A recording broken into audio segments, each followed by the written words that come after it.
Hello tout le monde, j'espère que vous allez bien. Aujourd'hui, nouvelle vidéo technique sur N8N. Je vais vous montrer deux automatisations de A à Z que vous pouvez vendre plusieurs milliers d'euros. Donc quand je dis vendre plusieurs milliers d'euros, c'est-à-dire que vous pouvez les vendre 2 000 euros, 3 000 euros, 4 000 euros, mais même plus. C'est-à-dire que ça peut aller jusqu'à 10 000 euros, 15 000 euros, en fonction du client, de sa taille, de la taille de la boîte, du volume qu'il va y avoir justement et qui va être lié à ces automatisations, et aussi du nombre de gens que vous allez impacter.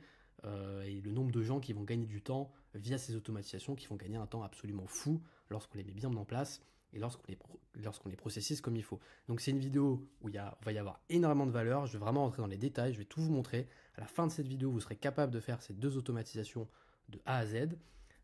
C'est des automatisations qu'on a vendues nous-mêmes, donc qui se vendent sur le marché, et c'est aussi des automatisations que des membres de mon écosystème ont vendues également. Donc c'est vraiment des automatisations qui sont réplicables, c'est aussi des automatisations qui sont généralisables, c'est-à-dire qui sont assez générales et qui s'appliquent à des secteurs entiers, et donc que vous pouvez vendre tel quel avec à chaque fois quelques spécificités, quelques détails que vous allez changer, mais ça, je vais vous le montrer en détail dans la vidéo, en fonction de votre client, mais globalement, c'est toujours la même structure que vous allez pouvoir réutiliser, et donc c'est pour ça que ça a aussi énormément de valeur. Donc beaucoup de choses à vous montrer dans cette vidéo, je ne vais pas perdre trop de temps sur l'introduction, donc on va rentrer directement dans le vif du sujet, et on va partir sur la première automatisation. En tous les cas, je vous conseille de vraiment rester jusqu'à la fin parce que vous allez apprendre énormément de choses. On va voir beaucoup de choses, on va voir de l'OCR, on va voir donc comment utiliser Perplexity aussi dans ces automatisations. Et je vais vous donner des use cases, des exemples concrets. On va avoir aussi un petit peu des morceaux de code de temps en temps qu'on va utiliser pour améliorer l'automatisation et pour que ça fonctionne bien. Donc voilà, beaucoup de valeur. Donc je vous conseille vraiment de rester jusqu'à la fin. Il y a beaucoup de travail en tout cas dans cette vidéo. Donc c'est parti, on va pas perdre plus de temps. Et on va commencer avec la première automatisation. Donc la première automatisation, ça va être une automatisation de veille d'actualité, si vous voulez, mais avec une nouvelle fonctionnalité qui est sortie assez récemment pour la plupart des gros modèles de langage, qui est le Deep Research. Je ne sais pas si vous avez déjà utilisé le Deep Research, mais on peut l'utiliser sur Perplexity, on peut aussi l'utiliser sur ChatGPT, c'est assez limité, mais on peut le tester. C'est vraiment très puissant, ça nous permet de faire des recherches qui sont très approfondies, qui vont voir des vingtaines, des trentaines, voire plus de 50 sources pour nous faire un rapport en fonction de ce qu'on veut, etc. Mais ça va vraiment dans le détail, ça n'a rien à voir avec la fonction Explorer qu'on utilisait au début, il y a un an, quand c'est sorti, je ne sais plus quand est-ce que c'est sorti, mais c'est à peu près ça, qu'on utilisait pour chercher des infos, il nous donnait un peu des sources, mais bon, c'était pas terrible, c'était un peu généraliste, c'était pas fou. Là, la fonction Deep Research, elle est vraiment utile. Et donc là, ce qu'on va faire dans cette automatisation, c'est qu'on va utiliser cette nouvelle fonctionnalité donc, qui est possible assez récemment par les modèles et par leurs avancées, pour pouvoir en fait automatiser de la veille pour des secteurs en particulier. Donc là, dans mon exemple, vous allez voir, c'est pour un cabinet de conseil, pour que tous les jours, eh bien, ils aient un rapport qui soit détaillé, qui soit précis, qui soit utilisable et qui compare des dizaines et des dizaines de sources qu'on va privilégier pour pouvoir derrière prendre des décisions pour leurs clients, etc. Et donc là, je vais vous donner l'exemple d'un cabinet de conseil, mais ça pourrait aussi marcher dans d'autres secteurs, mais ça, j'en parle juste après. Donc en fait, le but de l'automatisation ici, ça va être d'automatiser cette veille d'information. Manuellement, ce qu'on aurait dû faire, et ce que font par exemple ici, on va le voir, les consultants, eh bien, c'est d'aller comparer tous les matins, parfois pendant 1 heure, 2 heures, 3 heures, ou alors une fois ou deux fois par semaine, ou alors une fois toutes les 2 semaines, ça dépend des boîtes, hein, bien sûr, et des process. Ça va être d'aller voir tout un tas d'articles, de tout lire, de tout analyser, de tout comparer, et à la fin, de faire un rapport. Donc souvent, il y a des gens qui, leur job, c'est juste de faire ça, ou une grosse partie de leur job, c'est de faire ça. Et ensuite, ce rapport-là va ensuite être mis à disposition pour prendre des décisions. Et ça prend des heures, ça prend des heures. C'est pas forcément toujours bien fait parce que les gens ont un peu la flemme d'aller voir 40 000 sources différentes. Et ça demande aussi pas mal de skills en recherche, ce que tout le monde n'est pas capable de faire. Donc ça, c'est le problème. Et ça, nous, ce qu'on peut faire avec l'IA, et en particulier avec N8N ici, la nouvelle fonction de Deep Research, on va pouvoir automatiser ce processus pour le faire de façon totalement automatique, tout le temps, en quelques minutes, pour avoir exactement le même résultat, et je dirais même un résultat encore meilleur que ce qu'auraient fait la plupart des humains, c'est-à-dire plus de 90% des humains. Donc ça, c'est le but de l'automatisation, pour que vous compreniez bien le contexte et comment on va faire ça. Donc, comment je fais ça, moi, concrètement?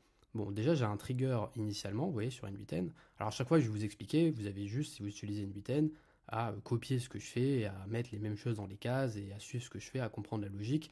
Et non seulement vous allez progresser en automatisation, et en plus de ça, vous avez juste à me recopier pour que ça fonctionne. Moi, je suis sur une version locale de N8N puisqu'on a nos propres serveurs, mais sur la version web, ça fonctionne à peu près pareil. Donc, donc ça commence comment l'automatisation? On va commencer par un trigger où voilà, tous les matins, là j'ai décidé ça mais c'est arbitraire, à 9 heures, on va lancer l'automatisation pour faire notre veille d'actualité. Ensuite, on a un node ici où on va récupérer les sujets. Alors, j'utilise un outil qui s'appelle NocoDB, qui pour moi est gratuit parce que j'ai mes propres serveurs, sinon il y a potentiellement des abonnements, donc si vous voulez pas dépenser d'argent pour ça, que vous voulez installer vos propres serveurs, c'est pas le sujet de la vidéo, j'en parle dans mon écosystème, je vous parlerai de mon écosystème un petit peu après, mais si ça vous intéresse, bon, c'est possible de le faire, de ne pas payer pour ce genre d'outils. Mais donc on va récupérer les sujets. Qu'est-ce que j'entends par les sujets? Ça c'est quelque chose que j'ai créé au préalable, ici dans NocoDB du coup, qui sont les sujets vers lesquels j'ai envie, les sujets pour lesquels j'ai envie d'avoir une veille d'information, tout simplement. Donc là, on a macro et tendance sectorielle, innovation et tech, régulation et politique publique, deal et mouvements, etc. Donc évidemment, c'est adapté à mon use case cabinet de conseil. Donc là, je fais ça pour un cabinet de conseil. Vous voyez que dans ce tableau, je vous explique vite fait parce que j'en aurai besoin plus tard, j'ai aussi des mots-clés.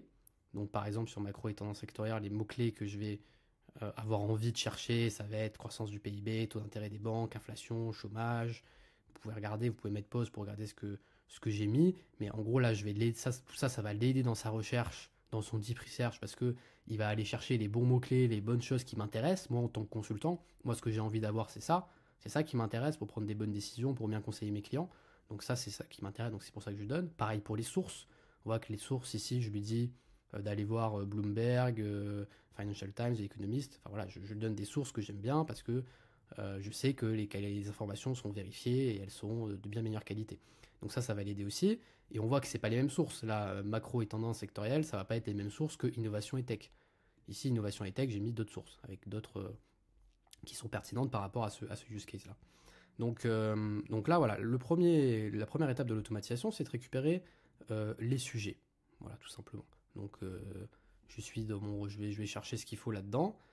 Enfin, je vais chercher ce qu'il faut dans NocoDB et je vais récupérer ça. Ici, on va aller dans l'exécution. Pour après, ce sera plus simple. Et vous voyez que ici en output, eh bien, j'ai bien récupéré les lignes en fait. Hein. On voit ici qu'on récupère les lignes. Et donc, macro et tendance sectorielle, etc. J'ai tout ce qu'il faut. J'ai les mots-clés. J'ai les sources à monitorer. J'ai tout ce qu'il faut. Ok, donc ça, c'est pas compliqué pour l'instant. Il n'y a aucun souci là-dessus. Une fois qu'on a récupéré les sujets, donc on a tout ce qu'il faut en fait pour faire notre deep research et faire notre recherche sur Internet par rapport à ce sujet-là, par rapport à mes mots-clés, par rapport à mes sources, etc. Et donc là, je vais créer un module Perplexity. Alors, petite précision, là, j'ai créé un module Perplexity. Il me semble que sur la version web de N8N, on l'a pas de base. Et donc, il faut le configurer, et c'est assez galère, c'est un peu plus compliqué à configurer. Nous, c'est plus simple, parce que comme on a nos propres serveurs, c'est plus facile d'ajouter des choses extérieures, en fait.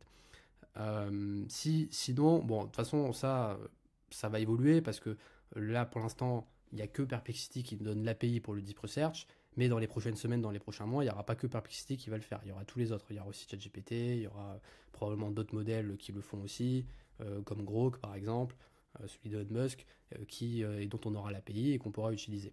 Donc a priori, c'est pas trop un problème parce que on pourra, sur la version web, on pourra quand même y arriver. Et sinon, on peut passer par une version avec un serveur comme on fait nous, et ça marche aussi très bien. Voilà. Donc c'est juste la petite précision là-dessus. Mais sinon, une fois qu'on a dit ça, qu'est-ce qu'on fait? Donc ce qu'on fait, c'est qu'on va lui donner un prompt ici. Donc on va lui donner un prompt et on va lui dire que c'est un assistant IA spécialisé dans la recherche approfondie, Deep Research, le plus talentueux du monde. Tu travailles pour un cabinet de conseil français en management et en stratégie. Notre objectif est d'obtenir un compte-rendu des informations les plus récentes et pertinentes pour éclairer nos recommandations auprès de nos clients. Contexte de l'entreprise, nous aidons nos clients à prendre des décisions stratégiques basées sur une analyse à jour des tendances économiques, technologiques, etc. Nous devons être alertes des évolutions qui peuvent impacter leur marché, leur investissement ou leur positionnement concurrentiel. Niveau de détail, fournit des éléments concrets, chiffres, annonces, dates, cite les références clairement, présente une synthèse structurée. Vous voyez. Bon, ça, c'est tout ça est personnalisable, hein. Tout ce que je vous montre depuis tout à l'heure, les sources, machin, tout ça, c'est vous qui allez le construire avec votre client en fonction de ce qu'il veut, tout simplement. Nous, dans notre exemple et avec notre cabinet de conseil, c'est ça qui était pertinent pour lui. Et donc, dans cet exemple-là, c'est ça qu'on met en avant dans notre prompt aussi. Mais évidemment, c'est complètement personnalisable et c'est ça la force de l'IA générative en particulier dans les prompts, c'est qu'on va pouvoir personnaliser tout ça. Ensuite, là, je lui mets ici les sources à prioriser, donc que j'ai récupérées dans le module qu'on a vu juste avant. Donc là, je lui mets les sources, comme ça, il a toutes les sources. Et après, détaille les faits et les chiffres clés, les impacts potentiels, les opportunités, cite clairement tes sources. L'objectif final nous permet d'avoir en quelques minutes une vision complète et actionnable des dernières recommandations liées au sujet, nous aider à orienter nos recommandations. Ok, bon, sympa. Donc ça, c'est le prompt. Et là, ce que je vais mettre ici dans le contenu, si on regarde un petit peu le détail, sujet analysé. Voilà, en fait, ça, donc ça c'est un morceau de code que j'ai rajouté ici, qui va me permettre, comme vous le voyez, donc parce que ça correspond au ce qui est surligné en vert, donc à gauche et à droite, c'est ça, ici c'est le résultat. En fait, globalement, c'est surtout du formatage de date, donc il y a le sujet analysé, donc ici macro et tendance sectorielle, c'est ce qu'on a vu tout à l'heure, et après ça me permet en fait qu'il y ait la date du jeudi 20 mars, qu'il y ait la période de recherche du lundi 17 mars 2025 au vendredi 21 mars 2025, et que la recherche est principalement concentrée sur les 5 derniers jours afin d'obtenir des informations récentes. Bon, ça, encore une fois, c'est arbitraire. Ça pourrait être que sur la veille, que sur le lendemain, en fonction du use case. Je pense par exemple en finance, si on veut juste les informations de la veille, on va dire que ça doit être juste les informations de la veille. Ça dépend, mais ça va me permettre en fait, ensuite dans mon résultat, dans mon rapport, de pouvoir donner la date et concentrer la recherche, enfin qu'on puisse le voir, quoi.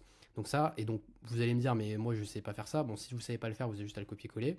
Mais sinon, en fait, moi, a priori non plus, je ne sais pas coder. Mais par contre, je sais utiliser l'IA. Et je sais ce que je veux comme résultat. Et donc ça, en fait, moi, a priori, je lui ai juste dit ce que je voulais avec ChatGPT ou avec un LLM, par exemple. Et j'ai rajouté ce morceau de code en JavaScript pour formater et pour qu'il y ait bien écrit lundi 17 mars. Mais en réalité, moi, je ne sais pas coder. Mais par contre, je sais utiliser l'IA. Et après, par itération, en regardant le résultat que ça donne, etc., je finis toujours par y arriver. Donc c'est ça qu'il faut avec l'IA générative, c'est que, enfin avec les automatisations, le no-code, etc., c'est que même sans savoir coder, vous pouvez faire des morceaux de code comme ça, alors qu'a priori, moi je sors d'HEC, j'ai jamais appris à coder. Et pourtant je suis capable de faire ça, alors c'est peut-être pas le meilleur code du monde, mais en tout cas ça fonctionne. Et c'est ça qui compte dans notre cas. Donc voilà, c'était juste la petite précision là-dessus. Et donc, voilà ce qui se passe. Voilà. Et donc là, on voit ici dans le content ce qu'il nous rend. Il va nous rendre le deep research. Donc, qui est assez long, comme vous pouvez le voir, parce que le deep research, par définition, c'est assez long. Ok, donc là, normalement, grâce à ça, vous avez juste à copier donc, tout ce que j'ai fait ici pour avoir la même chose. Eh bien, vous avez votre rapport. Donc, vous avez votre rapport qui est fait. Donc maintenant, le rapport, il va falloir le mettre quelque part. Donc, pour ça, on va réutiliser NoCoDB. Ça, c'est plus pratique. En soi, on pourrait utiliser autre chose, mais on va utiliser ça. Et on va upload les rapports qu'on vient de générer. Donc en fait, si on regarde sur NoCoDB, où est-ce qu'on va mettre ça? Là, j'étais dans les sujets, ici. Donc là, j'ai les sujets et j'ai les mots-clés en face et j'ai les sources. Et là, on va aller dans les rapports maintenant. Et dans les rapports, on voit que pour que ce soit clair, on rajoute le titre, le sujet, la date, voilà, et c'est contenu. Et le contenu, ça va être le contenu du rapport. Donc notre résultat, en fait, c'est qu'à la fin, on va avoir ça. Voilà. On va avoir un rapport, mais ça, je montrerai plus en détail après. Donc là, maintenant qu'on a fait le rapport, il faut créer ce document, si vous voulez, il faut l'injecter là-dedans.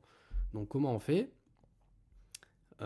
C'est pas très compliqué en soi, on utilise ça. Donc là, on remplit comme ça. On crée, en fait, on va créer à chaque fois des lignes. Donc on récupère les sujets. Ça, c'était le premier node, vous vous en souvenez au début, qui nous permet de récupérer les sujets du premier tableau. Donc on récupère les sujets, ce qui nous permet en fait de mettre le bon sujet. Ici, on récupère les sujets. Ensuite, on récupère quoi? Les catégories. Ensuite, on récupère le contenu. Donc ça, c'est ce qu'on a fait dans le dernier module avec Perplexity.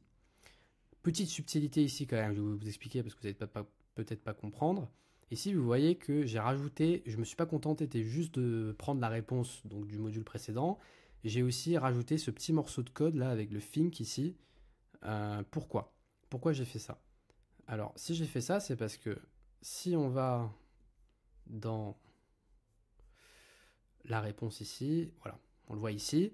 Perplexity, ce qui m'a généré, quand vous faites un deep research, en fait, le LLM, il réfléchit. Et il vous dit comment il réfléchit, pourquoi il a pris telle décision, pourquoi il est allé voir telle source, etc. Et donc, en général, son prompt, ça commence par think, comme ça.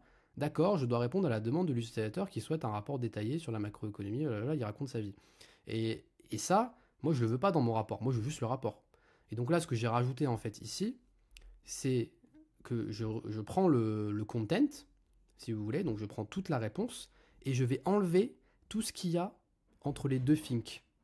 Comme ça, j'aurai que le rapport, tout simplement. Donc je prends tout, et ensuite avec ce petit code là, je lui dis d'enlever, d'enlever si vous voulez, ce qu'il va y avoir entre think ici et l'autre think en fait. Et ce qu'il y a entre le think et l'autre think, c'est ce que je veux pas. Donc je l'enlève. Et encore une fois, je ne sais toujours pas coder, mais j'ai remarqué que j'avais pas besoin de ce qu'il y avait entre think et think, et donc j'ai dit un LLM, voilà, donc voilà, génère-moi juste un code qui me permet de prendre une partie de la réponse et d'enlever tout ce qu'il y a entre think et think. Et le LLM, il m'a fait ça en JavaScript parce que c'est pas compliqué à faire, c'est du code qui est très simple. Et donc, même si je sais pas coder, je suis capable de faire cette ligne de code, et ça me résout mon problème assez simplement. Voilà, tout simplement. Donc voilà, donc on récupère ça en enlevant tout ce qui s'est dit entre think et think. Et ensuite, on récupère les sources, bien sûr, donc les citations, et le titre, le title. Et donc en fait, si on regarde par rapport à notre truc, on a bien le title ici, on a bien le contenu sans le think ici, on a bien le title, enfin voilà, on a tout. On a les catégories, on a les sources, on a tout ce qu'il faut. Et donc on met tout, on injecte tout pour créer le tableau, tout simplement. Et donc ce qu'on obtient à la fin, c'est bien ces rapports-là. Donc on va quand même regarder un petit peu la tête du rapport pour être sûr qu'on n'a pas fait n'importe quoi. Mais on obtient un tableau comme ça.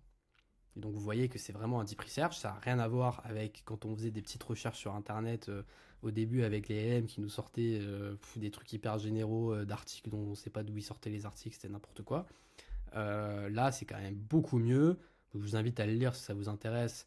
Mais vous allez voir que il y a vraiment, c'est précis, il y a du chiffre, il y a toutes les sources à chaque fois, les sources qu'on va retrouver donc dans les citations juste à droite, je vous montre juste après. Et donc on a vraiment quelque chose de précis, donc quelque chose d'utile sur lesquels les consultants vont pouvoir s'appuyer, en tout cas dans mon exemple. Donc c'est vraiment bien et honnêtement c'est très bon. On voit même à la fin, voilà, cette analyse synthétise les dernières données disponibles offrant une base solide pour orienter les décisions stratégiques dans un environnement économique en mutation rapide. Les sources citées incluent des rapports de Saxo Bank, BNP, BPI, Markets, Banque de France, l'INSEE. Voilà, c'est quand même du solide et c'est très très précis. Et ça, il y a beaucoup de boîtes qui sont prêtes à payer très cher pour avoir tous les jours dans leur boîte mail ou dans un tableau n'importe où un rapport comme ça de tout ce qui s'est passé la veille, des comparaisons de tous les articles qui sont sortis et pour pouvoir après derrière prendre des décisions. Et d'ailleurs, vous remarquerez que j'ai laissé 2 colonnes vides parce que ça, cette automatisation, c'est un petit peu une V1.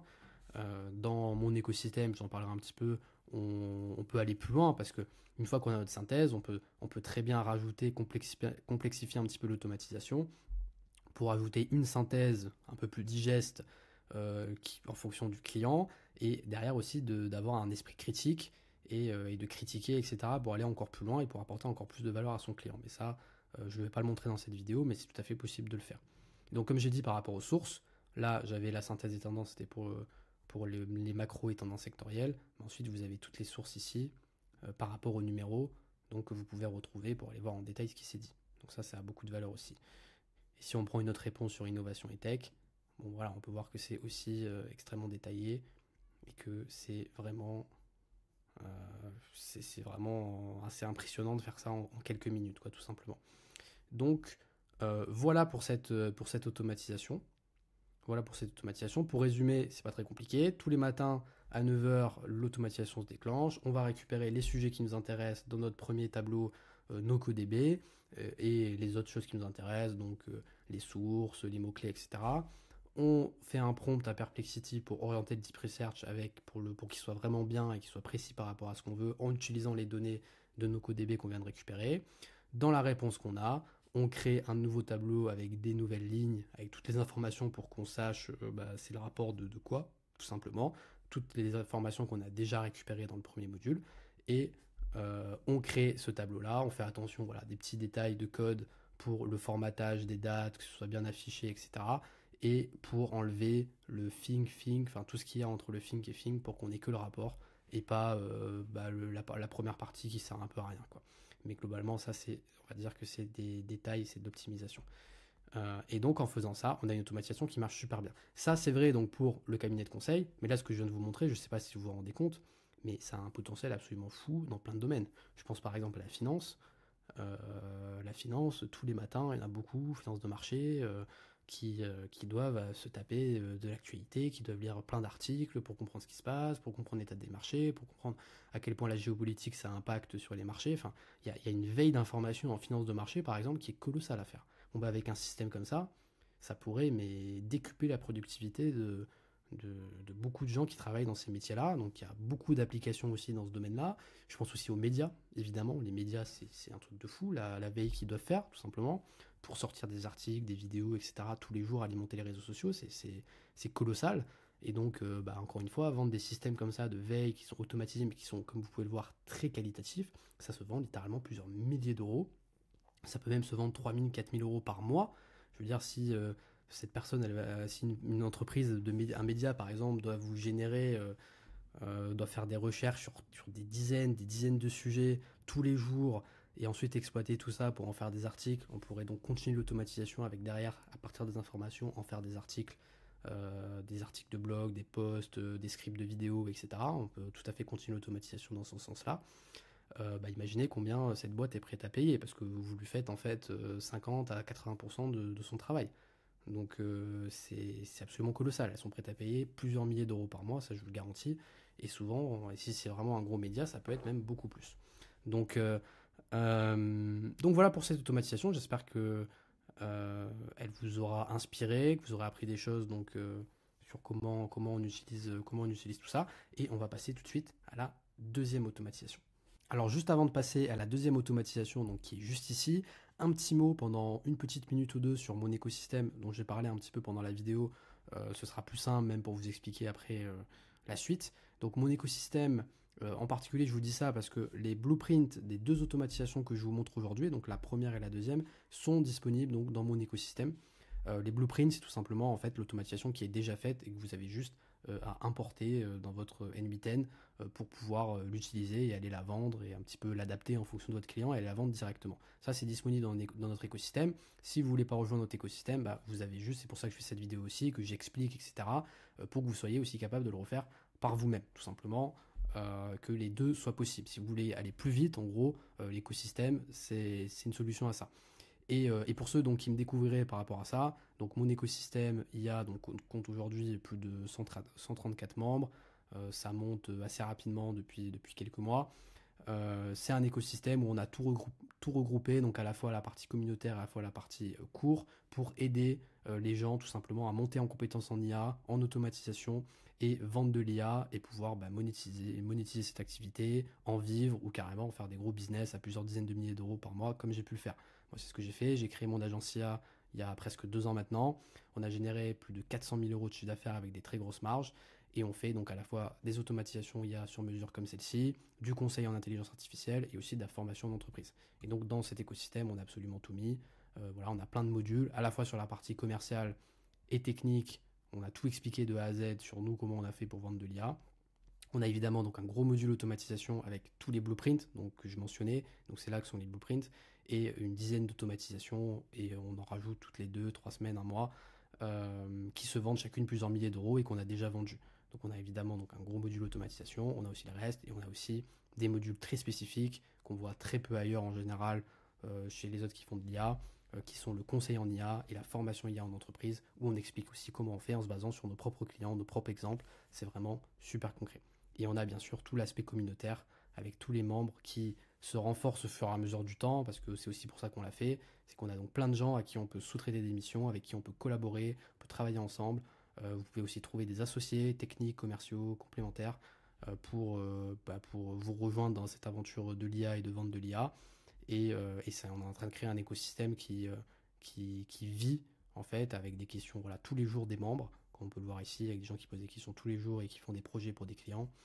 Et c'est vraiment trop cool et je suis super fier de ça. Donc si ça vous intéresse de rejoindre l'écosystème potentiellement, vous avez un lien normalement en dessous de la vidéo pour prendre un appel avec mon équipe et pour voir les modalités et les conditions. Voilà. Ceci étant dit, on retourne dans le vif du sujet avec la deuxième automatisation que je vais vous montrer, qui est donc une automatisation type OCR, où en fait on va numériser des données PDF qui sont à la base scannées pour les mettre sous une autre forme. Donc comme ça peut avoir l'air un peu compliqué, pas très sexy pour les entreprises, mais en réalité c'est très sexy pour les entreprises, et ça je peux vous le garantir. Il y a littéralement des centaines d'applications de cette automatisation. L'idée, ça va être en fait ça va être de numériser en fait des documents qui sont souvent soit pris en photo, soit en PDF qu'on ne peut pas exploiter, et de les mettre sous un autre format, de les mettre dans des tableaux, dans des sheets, dans des Excel. Et quand on va mettre toutes ces données numérisées dans tous ces tableaux, on va pouvoir faire plein de choses ensuite. Et donc pour l'entreprise, c'est très important parce qu'elle va pouvoir faire du contrôle de gestion, du suivi stratégique, de la data analyse, prendre des meilleures décisions, mettre des formules ensuite dans les Excel pour voir ce qui se passe avec les données, pour vérifier que tout va bien, pour tout en fait. Il y a tellement d'applications. Nous, on a des applications donc là-dessus en administration, en facturation, en contrôle de gestion. Et en fait, à chaque fois, c'est exactement le même process et c'est celui-là. Et donc, je vous le donne aujourd'hui et je vous montre exactement comment on fait en détail. Voilà, donc ça, c'est pour le contexte que vous compreniez bien. Donc maintenant, si on rentre un petit peu plus dans le détail, qu'est-ce qui se passe? Donc, ce qu'on va faire, c'est que on va donner un document. Donc ça, c'est pour notre automatisation, on va lui donner un URL. Donc là, cette URL-là, c'est pour l'exemple, ce que j'ai pris, c'est une facture. Voilà, une facture d'une entreprise qui est assez longue, vous voyez, qui fait 5 pages, avec tout un tas d'informations, avec des colonnes, voilà, donc date, check number, description, etc. Voilà, on a tout un tas d'informations ici, et c'est assez long. Et ça, dans plein de boîtes, et je vous le dis d'expérience, parce que je l'ai vu des dizaines de fois, ce qui se passe, c'est que les gens, quand ils ont des documents comme ça qui sont scannés, vous voyez que la donnée, là, je peux rien en faire. Je peux rien faire avec ça pour l'analyser, pour faire du contrôle de gestion, etc.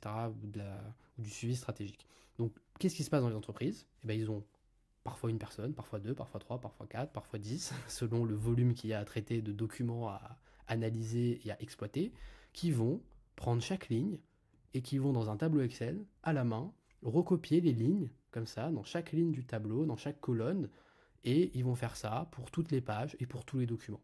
Et vous avez parfois des entreprises qui vont avoir des dizaines de documents comme ça par jour si vous voulez, à exploiter et à traiter la donnée et à la mettre ailleurs. Donc souvent dans des tableaux Excel ou dans des Google Sheets. Et donc c'est fou, enfin c'est absolument fou, ça prend un temps considérable, il y a souvent des erreurs, il y a de la fatigue, c'est robotique, ça prend du temps, les gens ils pourraient faire autre chose de ce temps-là, enfin c'est un vrai problème pour les entreprises, et je vous assure qu'en France vous pourrez me dire mais les gens ils font pas ça à la main, bien sûr que si, ils font ça à la main, et 80% des boîtes font ça à la main, ce genre de choses, à chaque fois en tout cas tous les exemples qu'on a, les gens font ça très très souvent à la main, quand ils n'ont pas en fait déjà une éducation et une maturité en traitement de données, etc., c'est très rarement le cas en général. Donc, euh, donc voilà, c'est vraiment l'utilité là, ça va être de numériser tout ça, parce que là c'est un scan, on peut rien en faire, pour que ce soit des données numériques et qu'on puisse ensuite les mettre dans un tableau Excel et qu'on puisse les exploiter avec des formules, etc. Donc ça c'est mon lien, c'est mon lien URL. Donc je pars de ça. Vous allez voir après comment on fait quand on n'a pas de lien URL. Mais bon, là j'ai un lien URL, j'ai l'URL, pardon, donc il n'y a pas de souci. Alors je vais aller dans l'exécution, ce sera plus simple pour tout vous montrer. Donc, une fois que j'ai mon document URL, alors là, on va utiliser Mistral. Donc on va utiliser le nouveau modèle OCR de Mistral. Si on regarde un petit peu ce qu'ils ont sorti, le petit papier, donc vous voyez que c'est exactement ce que je vous ai dit, ça permet, vous avez une photo, un scan, n'importe quoi d'un document, et là vous allez pouvoir l'avoir comme ça.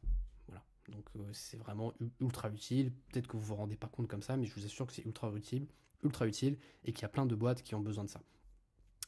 Et en fait, on remarque que le nouveau modèle de Mistral OCR, en termes de benchmark, il est meilleur que tous les autres. Voilà, que les autres modèles d'OCR qui existent aujourd'hui. Globalement, il est meilleur. Alors évidemment, c'est au moment où je fais cette vidéo, hein, ça peut évoluer bien sûr, mais au moment où je fais cette vidéo, Mistral, ce qui vient de sortir, c'est le meilleur. Un truc qui est intéressant aussi, c'est qu'il est vraiment bon dans toutes les langues. Et ça nous intéresse parce que souvent, GPT, etc., ils sont américains de base. Donc quand il faut faire de l'OCR sur du français, par exemple, il sera peut-être un peu moins bon. Bah là, Mistral, c'est un modèle français, il est meilleur dans les autres langues. Et donc, c'est assez intéressant aussi de ce point de vue-là. Et globalement, enfin, voilà, il est vraiment meilleur dans toutes les catégories. Donc c'est pour ça qu'on va utiliser ça.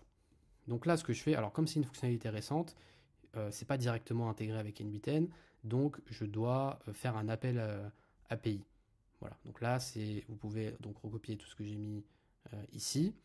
Et là, je fais un appel API et globalement, je demande au modèle de Mistral OCR de me faire ce qu'il faut sur ce document, donc sur ma facture. En l'occurrence, là, j'ai pris une facture parce que ça a plein d'applications pour du suivi de comptabilité, pour ensuite mettre les bons chiffres au bon endroit, contrôle de gestion, relance fournisseur, relance client. Il y a plein d'applications possibles avec le fait d'analyser des factures et d'en faire des choses dans des fichiers Excel, par exemple. Énormément d'applications. Donc là, c'est mon petit appel API. Encore une fois, je ne sais toujours pas coder, mais c'est pas un problème parce que je sais ce que je veux et donc je demande ce que je veux. Il me fait le code qui correspond et ça marche tout simplement. Et puis si vous n'avez pas envie de prendre la tête, eh ben vous recopiez ce que j'ai fait. Et donc là, voilà, je lui donne l'URL en fait à mon modèle OCR. Donc je lui donne en fait pour qu'il ait accès tout simplement au fichier. Et une fois qu'il a l'URL, il va me rendre quelque chose ici, vous voyez, en Markdown. Je vous le précise parce que ce sera important pour la suite, parce qu'on va changer ça en fait. Donc voilà. Et donc il m'a fait toute l'analyse. Ok, c'est cool. Très bien. Ensuite, qu'est-ce qu'on fait? Une fois qu'on a fait ça, eh bien, ce qu'on va faire, c'est que on va lui donner un petit prompt et on va lui demander. Alors là, je l'ai dit en anglais. Mais bon, c'est pareil. Si je l'avais fait en français, ça aurait rien changé. Je lui ai dit en gros, tout simplement, voilà le raw OCR text depuis une facture. Et je lui dis globalement ce que je veux. Et moi, ce que je vais vouloir, c'est voilà, d'en faire un CSV. Parce que là, il m'a donné en Markdown. Et moi, le Markdown, je ne vais pas pouvoir l'exploiter. Ça va être chiant pour le mettre dans des Excel, dans des Google Sheets, etc. Donc, j'ai envie, en fait, de formater cette donnée, de la mettre en CSV. Et donc, je lui demande voilà, de me faire un dossier CSV avec telle colonne, date, vendor, invoice number, ça c'est moi qui décide. Les colonnes que je veux dans mon fichier, donc ça c'est personnalisable en fonction de ce que veut la boîte. Et ensuite, alors là, oui, voilà. Donc voilà, c'est tout. En fait là, ici, le but de ce nœud, c'est juste de faire ça, hein, globalement. Et je vais utiliser quel modèle? Je vais utiliser Mistral Small Latest, qui est un petit modèle. Pourquoi? Parce que ça sert à rien d'utiliser un gros modèle juste pour traduire, si vous voulez, de la data depuis le Markdown vers du CSV. Pas besoin d'utiliser un modèle qui a énormément de paramètres, qui est très lourd, etc. Non, je vais utiliser un modèle qui est petit, qui est rapide et qui va aller plus vite. Et donc, mon autom, elle va se faire plus vite. Voilà. Donc c'est pour ça que j'utilise ça ici et que j'utilise pas un gros modèle par exemple. Et donc voilà, c'est juste du formatage. Petite subtilité quand même, parce que vous allez me dire mais pourquoi là t'as foutu encore du code? Parce que parce qu'en fait, oui, on a vu que sur ma facture, il y avait plusieurs pages, il y avait 5 pages. Et si on regarde un petit peu le résultat que j'ai eu, voilà, il y a des pages ici, donc il y a plusieurs pages. Donc moi, j'ai pas envie juste qu'il me fasse la traduction en CSV de la première page, j'ai envie qu'il me le fasse sur toutes les pages. Et donc, encore une fois, je ne suis toujours pas codé, mais j'ai demandé à ce que ça récupère en fait toutes les pages ici. Et donc c'est ça que ça fait ici, ça récupère toutes les pages. Et donc après, on voit en vert ici, ça me donne bien le markdown de toutes les pages. Et ensuite, mon LLM, il va traduire ce markdown en CSV. J'espère que vous me suivez bien. J'essaye d'être le plus clair possible, en tout cas. Ok, donc je traduis ça en CSV parce que c'est plus pratique. Là, petit morceau de code ici. Pourquoi? Parce que, bon, on voit bien que dans l'output de l'étape d'avant, c'est bien du CSV maintenant. Vous voyez, c'est pas le même format que tout à l'heure. Et ça, c'est bien du CSV parce que, voilà, faites pas confiance, c'est bien du CSV. Vous voyez, c'est séparé par des virgules, donc c'est pour ça c'est assez reconnaissable, c'est les séparateurs. Donc, j'ai bien mon truc CSV, mais vous voyez que c'est du texte. Et moi, en fait, d'avoir du texte, moi, il me faut du CSV, mais il me faut pas du CSV texte, il me faut un fichier, parce que ça va être plus pratique. Ça va être plus pratique d'avoir un fichier, parce que le fichier, je vais pouvoir directement, en fait, l'importer dans un Google Sheet, dans un Excel, et ça va directement bien se mettre. Alors que si je prends juste mon texte CSV et que j'essaye de l'ouvrir, ça va pas marcher. Ça va faire n'importe quoi. Donc, comment est-ce que je fais pour résoudre ce problème et pour traduire, encore une fois, c'est une double traduction, si vous voulez, ce CSV texte en CSV fichier, eh ben, je vais mettre un morceau de code ici. Donc je vais rajouter un nœud code et encore une fois, j'ai l'impression que c'est la 8e fois que je dis ça dans cette vidéo, je ne sais toujours pas coder, mais en fait je sais un peu coder parce que je sais utiliser l'IA. Et donc là c'est bien parce qu'il est commenté le code, donc qu'est-ce que je fais? Je récupère le texte qui contient le CSV, donc celui qu'on a vu à l'étape d'avant, je trouve le début du CSV, je trouve la fin du CSV. Ah oui, alors, petite précision, j'ai oublié de vous le dire. Alors oui, pourquoi je fais ça? Parce que c'est comme le think de tout à l'heure, en fait, dans sa réponse au début, il fait une petite phrase en disant voilà votre format, votre truc au format CSV, machin, et ça je veux pas le garder, moi je veux juste le format CSV, parce que sinon le fichier ça va pas marcher. Donc je rajoute un petit code pour lui dire de trouver le début, je trouve la fin, je vérifie si le test contient bien un bloc CSV, ensuite j'extrais uniquement la partie CSV sans les balises, comme ça. Donc là, c'est ce que je viens de vous dire, c'est un peu comme tout à l'heure quand j'enlevais ce qui était entre les deux think. Bah là, c'est pareil, je récupère que ce que je veux dans le CSV et pas la petite phrase qui nous fait en plus, ça me permet de l'enlever. Et ensuite, là, ce que je vais faire, donc pour traduire, si vous voulez, pour changer la data, que ce soit pas du CSV texte, mais que ce soit un fichier, voilà, qui est pour que ce soit plus simple à ouvrir derrière, et ben, je vais convertir ça en buffer binaire, donc en binary. C'est comme ça que je vais faire. Et donc bah, c'est ce qu'on fait. Voilà, je fais comme ça, retourne un fichier, et après, donc je veux qu'en retour, il me donne un fichier binaire compatible. Bon, si vous n'avez pas besoin de comprendre tout ce qui est le code, mais vous voyez qu'en fait, à force de faire ça, de demander à l'IA de nous faire des codes, de regarder les résultats, de voir si ça a marché, si ça n'a pas marché, d'ajuster, on finit par comprendre un petit peu ce que veut dire le code. En tout cas, moi, c'est comme ça que ça se passe un peu avec moi. Et bah là, je comprends que voilà, ce qui doit retourner, c'est pas du JSON, parce que ça, c'est ce que NBTen il aime bien comme modèle de langage. Moi, ce que je veux, c'est du binary. Et donc là, c'est pour ça que JSON, c'est vide et que binary, bah, il est ouvert comme ça. Donc au final, on finit même par comprendre le code, même si de base, on sait pas coder. Et voilà, et puis il y a une autre. Si jamais ça marche pas, qu'il n'a pas trouvé de CSV, bah, ça nous fait une erreur et donc on peut régler le problème autrement. Voilà, donc ça c'est un petit bout de code, c'est un énorme avantage de NBTen par rapport à Make, c'est-à-dire que là si j'avais dû faire ça avec Make, c'est pas impossible, mais c'est quand même très galère et très compliqué, alors que là finalement ça peut vous paraître compliqué ce petit code, mais en réalité c'est pas compliqué à faire. J'ai juste demandé à un LLM, je savais ce que je voulais juste formater de la donnée différemment, je devais enlever une petite partie du CSV qui m'intéressait pas, et je lui ai dit de faire un code, j'ai testé, ça marche, il me le commente. Si jamais il y a une étape qui marche pas, comme le code il est commenté, je sais où ça marche pas, et donc je vais pouvoir lui dire bah là ça marche pas, cette ligne elle marche pas, pourquoi ça fait ça et c'est pas censé faire ça. Et en fait très vite, en quelques minutes, eh ben, je vais réussir à vous faire un petit code comme ça qui marche bien. Honnêtement, je sais pas si le code aurait pu être mieux écrit, de façon plus efficace, avec moins de lignes, etc. Peut-être. Mais en soi, on s'en fiche. L'important, c'est que ça marche. Et ça marche, tout simplement. Donc, euh, donc voilà. Donc là, c'est le petit code qui me permet d'avoir mon fichier. Et donc là, c'est fini. Une fois que j'ai mon fichier, avec le format que je veux, donc en buffer binary, et ben là, j'ai ensuite tout simplement un module Google Drive. Et donc, je vais upload mon fichier, mon file, dans mon Drive. Et donc, si on va voir dans mon Drive, donc quand j'avais exécuté, vous voyez que là, je suis dans une... Non, pardon, c'est pas là. Là, c'est une exécution que j'ai fait juste avant, donc juste avant, vraiment, il y a quelques secondes. Et donc, ben, on a tout simplement la facture comme ça. Et là, si je l'ouvre avec Google Sheet, et là, j'espère que ça va marcher, parce que sinon, c'est la honte. Mais je suis à peu près sûr que ça va marcher. En tout cas, si vous voyez cette vidéo, c'est que ça a marché. donc, donc voilà, et voilà, ça marche, c'est cool.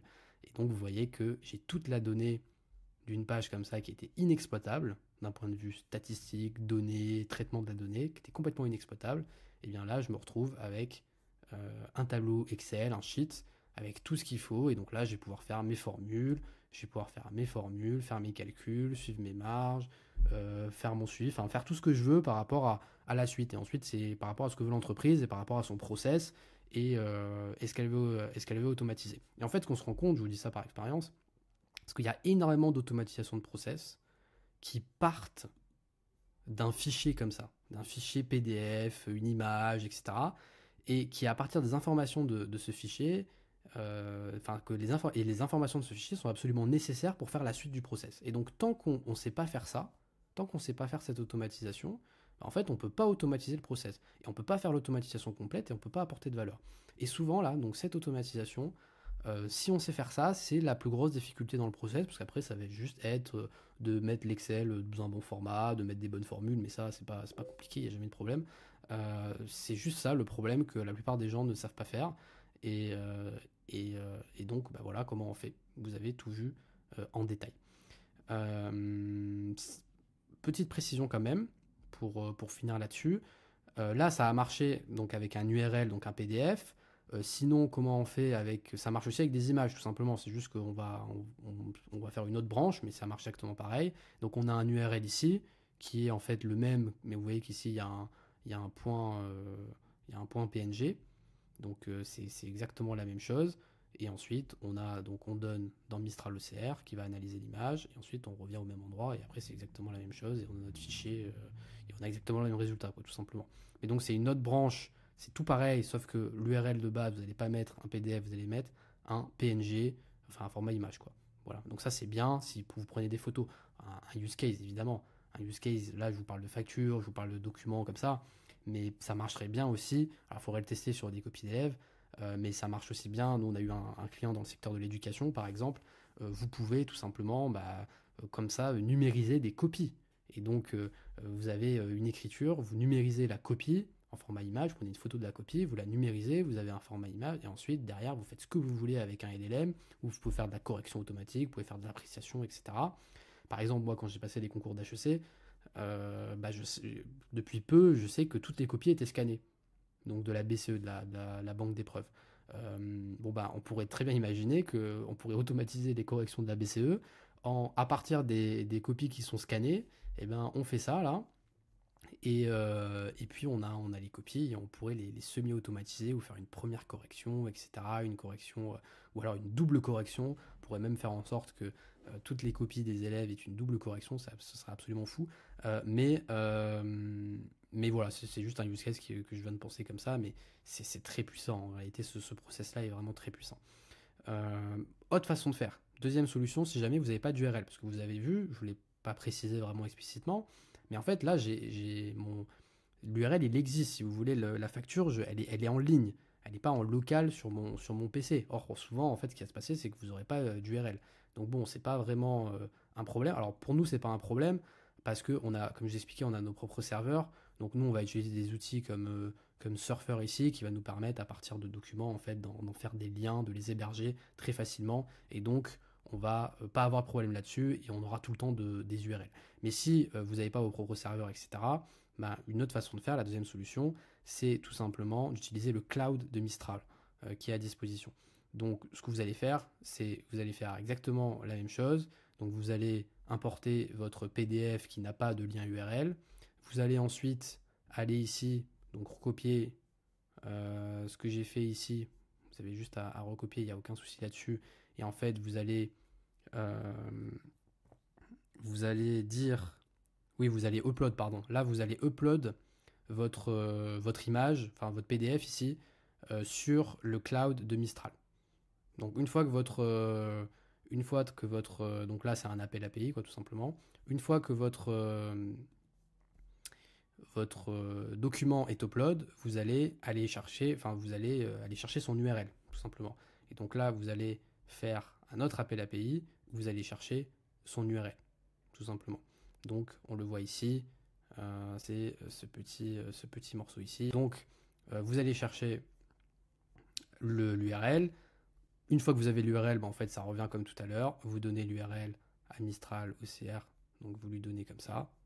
Voilà. Vous lui donnez l'URL que vous venez d'aller chercher avec ce petit code ici, que vous pouvez recopier encore une fois ou le faire par vous-même. Et une fois que vous lui avez donné le code, l'URL, ben c'est exactement pareil. Vous revenez ici, vous analysez, vous le mettez en CSV, le CSV vous le mettez en binary et ensuite vous l'uploadez sur votre drive. Donc c'est pareil. Et là, ça c'est le chemin pour l'image qui est exactement similaire.